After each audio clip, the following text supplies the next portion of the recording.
Today I'm going to show you how I like to make oat milk, which I love in my smoothies. So the first thing I would do is I typically soak my oats, and I actually like to use steel cut oats, organic, and I would just take like a cup of steel cut oats, put them in like a small bowl, and then just cover them with water and let them soak a little bit. So even an hour, overnight, whatever, I just like to let it soak, and then I'll pour it into my blender.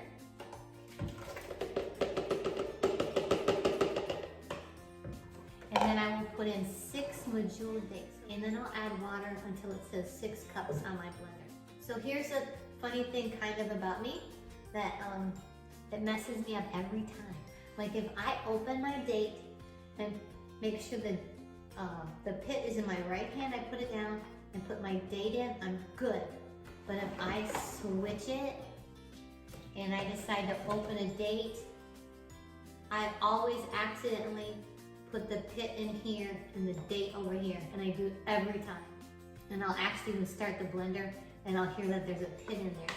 So when I make oat milk or when I'm pitting dates, I always have to have my dates on the right side where the pit is on the right and the date goes into my left hand. It's super weird, and yes, but it really matters. Once I get it to 6 cups, I will actually start to blend it. All right, once my 2 minutes are done, then you take this, and this is called a nut milk bag if you haven't seen it before, and it just looks kind of like cheesecloth, but it's actual bag. And I always like to use a bowl that has something to pour, so I can pour it out easily into a pitcher instead of trying to pour it and it doesn't pour where I want it to pour.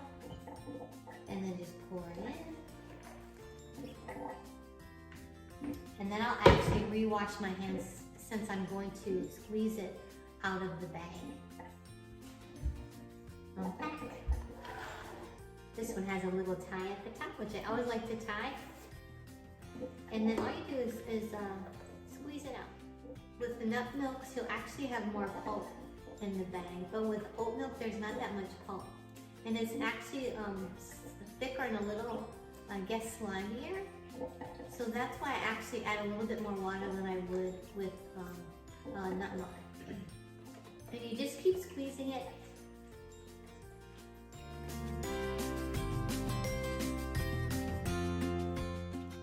Once you're finished with your oat milk, you can actually, what I like to do is I'll put it in smaller mason jars, and then I'll actually leave one out and I'll freeze the other 2, and then the night before or the day before I'll actually take one out and let it thaw in the refrigerator. Or if you know you're going to use it, you can also put it in a pitcher.